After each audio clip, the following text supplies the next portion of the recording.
শুক্রবার রাতে আর কি। আহ, আমি হচ্ছে আমার ফ্রেন্ডের বাসায় থেকে যাই। তো ওই দিন মানে শনিবার দিবাগত রাতে, তো 2টা থেকে 3টার মধ্যে হচ্ছে পুলিশ বা এবং ডিবি পুলিশের পরিচয়ে এক গ্রুপ, একদল মানুষ ওই বিল্ডিং এ তালা ভেঙে প্রবেশ করে। আমাকে আমার যারা বন্ধু ছিল ঘুম থেকে উঠিয়ে দেয়। আমি ছাদে গিয়ে অবস্থান নিই। তো তারা কয়েকজন ছাদে আসে, তো এসে আমার নাম পরিচয় জিজ্ঞেস করে পরে আমাকে কয়েকজন মিলে জোর করে নিচে নামিয়ে নিয়ে যায় আর কি। পুলিশের লোক? সিভিল ড্রেসের ছিল তারা।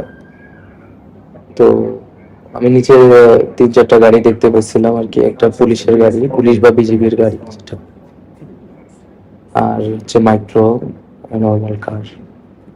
তো আমাকে এর মধ্যে একটা গাড়িতে উঠানো হয় এবং উঠে হচ্ছে আমার চোখ 3-4 স্তরের কাপড় দিয়ে চোখ বেঁধে ফেলা হয়, মাথায় হ্যান্ডকাপ করে।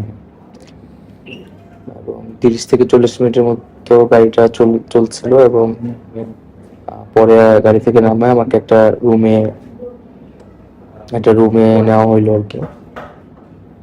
এবং পুরো সময় আমার চোখ বাঁধা ছিল এবং হচ্ছে আহ, কিছু প্রাথমিক জিজ্ঞাসাবাদ শুরু করলো আন্দোলন সম্পর্কিত। আন্দোলন কিভাবে হচ্ছে, কেন করছি, বা এত প্রাণহানির পরে আমরা কর্মসূচি কেন অব্যাহত রাখছি, এর উদ্দেশ্য কি। তো আমি যেসব উত্তর দিচ্ছিলাম তারা এটাতে সন্তুষ্ট হচ্ছিল না এবং একটা পর্যায়ে হচ্ছে তারা আমাকে physically and mentally torture assault করা শুরু করে এবং লোহার হয়তো কিছু একটা দিয়ে মারধর শুরু করে দাঁড় করিয়ে। তারপরে একটা পর্যায়ে আমি সেন্সলেস হয়ে যাই এবং বাকি এরপরে আমার আর কোনো মেমোরি সেখানে নাই। তো এরপরে আমি হচ্ছে আজকে ভোর 4টা থেকে 5টার সময়, এই সময়টায় আমি পূর্বাঞ্চল এলাকার জলসিঁড়ি বা ওই সাইডটায় আমি একটা ব্রিজের নিচে পাশে আমি নিজের সেন্স ফিরে পাই আর কি। তো ওখান থেকে পরে আমি সাইনবোর্ড দেখে বুঝলাম এটা ওই এলাকা পূর্বাঞ্চল এলাকা এবং শেখ হাসিনা সরণি একটা রাস্তা দিয়ে কিছু দূর আগে আমি একটা সিএনজি নিয়ে আমার বাসায় চলে আসি। 24 ঘন্টার মতো আর কি আমি সেখানে ছিলাম এবং এর মধ্যে আমার পরিবার ডিবি অফিস এবং সিআইডি অফিস এবং বিভিন্ন থানায় রাজধানীর খোঁজ নিয়েছেন, বাট কেউই স্বীকার করে নাই যে আমাকে গ্রেফতার করা হয়েছে কিনা, এবং কোনো স্বীকারোক্তি আসেনি। তো হয়তো আমাকে গুম করার একটা চেষ্টা করা হয়েছিল বা করা হয়েছিল, আমি যাতে আন্দোলনের নেতৃত্ব বা নির্দেশনা দিতে না পারি বা এই সময়টায় আমাকে পুরো সিনারিও থেকে বাইরে রাখার জন্যই এটা পরিকল্পিতভাবে করা হয়েছিল। রাষ্ট্রীয় কোনো বাহিনী করেছিল আমার কাছে মনে হচ্ছে। এবং আপনি বাসায় ফিরেছেন কিভাবে? সিএনজিতে করে? সিএনজিতে করে। এরপরে? এরপর আমার পরিবার সদস্যরা আমাকে হাসপাতালে নিয়ে আসছে আর কি। এখন ফিজিক্যাল কন্ডিশন কেমন মনে হচ্ছে আপনার? সেগুলো আমার ওই জায়গাগুলোতে ব্যথা আছে এবং রক্ত এখনো জমাট হয়ে আছে, এটা হয়তো একটু সময় লাগবে ঠিক হইতে। কটার দিকে এসেছেন হাসপাতালে? 12টার দিকে। তো মেন্টালিও আমার একটা এক ধরনের ট্রমার ভিতরে আমি আছি এবং হচ্ছে পরবর্তীতে হয়তো নানামুখী চাপের কারণে তারা আমাকে ছেড়ে দিয়েছে।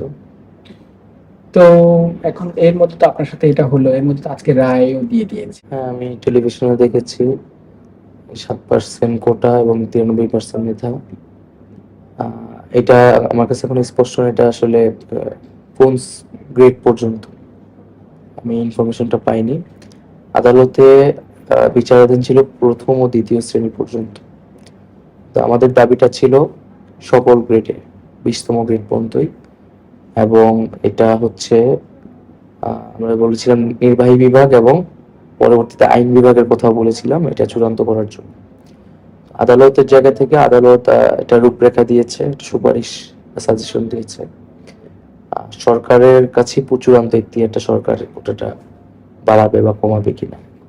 তো সরকারের জায়গা থেকে এখনো যদি পরিপত্র না আসা পর্যন্ত আমরা আস্থা রাখতে পারছি না। টিভিতে দেখেছি মঙ্গলবারের মধ্যে এটা হয়তো একটা পরিপত্র সরকার জারি করবে।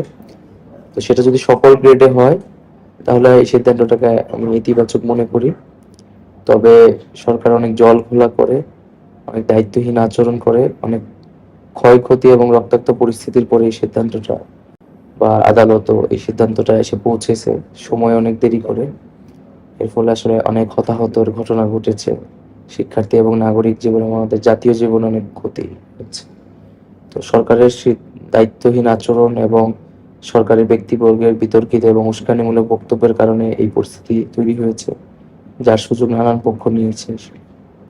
তারপরে আমরা রায়টাকে ইতিবাচক যদি সিদ্ধান্তটা কোটা সংস্কারটা হয়, এটাকে আমরা ইতিবাচক মনে করি এবং পাশাপাশি আমাদের যে এখন বর্তমান পরিস্থিতি, সেই প্রেক্ষিতে যেই সমস্যাগুলো আছে, আমাদের ক্যাম্পাস বন্ধ, আইন শৃঙ্খলা বাহিনী বা সেনাবাহিনী এখনো রাস্তায়, নাগরিক নিরাপত্তা নেই, আমাদের সমন্বয়কদের নিরাপত্তা নেই, এবং আমাদের যে হত্যাগুলো হয়েছে এগুলোর বিচার, যারা ছাত্রলীগ হামলা করেছে তাদের বিচার, ভিসি ভোক্তদের ব্যর্থতা, এই সার্বিক বিষয়গুলো বিবেচনা করে আমাদের নাগরিক জীবন এবং আমাদের ক্যাম্পাসে শিক্ষার পরিবেশ ফিরিয়ে আনতে দ্রুত পদক্ষেপ নেওয়া উচিত।